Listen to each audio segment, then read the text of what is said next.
The best weapons in the game deal hundreds, if not thousands, of damage. Today, I will give you some great choices to aim for until you get your hands on that God roll fixer. Of course, you may be tempted with pipe weapons. Though they are easy to obtain and maintain, they lack sufficient damage compared to other weapons, which will leave you with no ammunition and very angry enemies. If you find yourself lacking ammunition, I already have a beginner's guide with 6 easy methods to obtain limitless amounts of ammo, so be sure to check that out. One option for beginners would be the unique one-time rewards from quests. These weapons will be leveled close to your level, and many of them have at least one legendary perk, making them better than their base counterparts. These will be rendered useless during endgame though, since they can't be rerolled for better perks. If you're a collector like me, then having under-leveled weapons will be a problem. If not, then with the added benefit of gaining experience while questing, they aren't a bad stepping stone until you acquire a worthy weapon. No matter what your starter choice is, there are weapons in the game that come set with 3 powerful legendary effects. These weapons can be acquired from public events that will begin to appear on your map at level 7, or by joining a public events team and following your teammates to said events. There are a few to keep an eye out, being the best for beginners in my opinion. The first of these would have to be the Foundation's Vengeance. With a little bit of a learning curve, taking a second to spin up and begin firing, while also having an area of effect damage fully capable of killing you, especially if you're running the weapon properly with a bloodied build.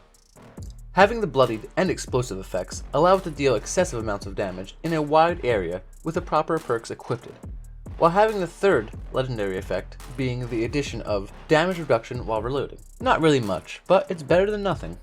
This weapon can be acquired from completing the public event eviction notice. Continuing with our bloodied theme, the Cultist Piercer is one of the best beginner melee weapons in my opinion, having of course the bloodied effect, with its second star being weapon speed, and the third star being strength, making it a perfect role for a beginner's melee build. Many players recommend using a melee weapon until you're a high enough level to unlock the perks necessary to deal enough damage so you don't waste all of your bullets. Doing so though will leave you extremely vulnerable to attacks of enemies.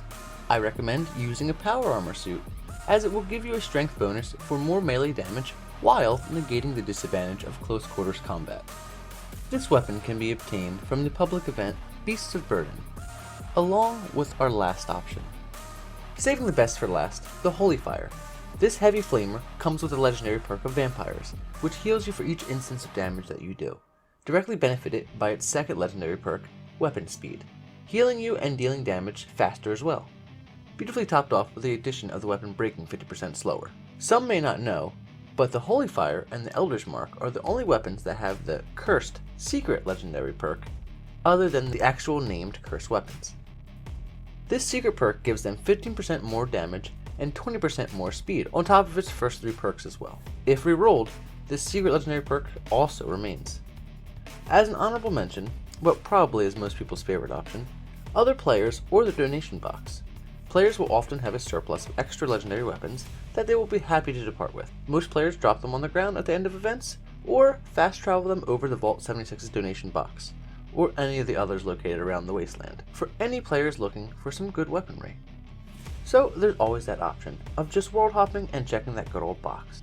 I hope this guide helps you guys find a good way to protect yourself in the wild wasteland. If you want more guides, or you just want to help out the channel, leave a like or subscribe.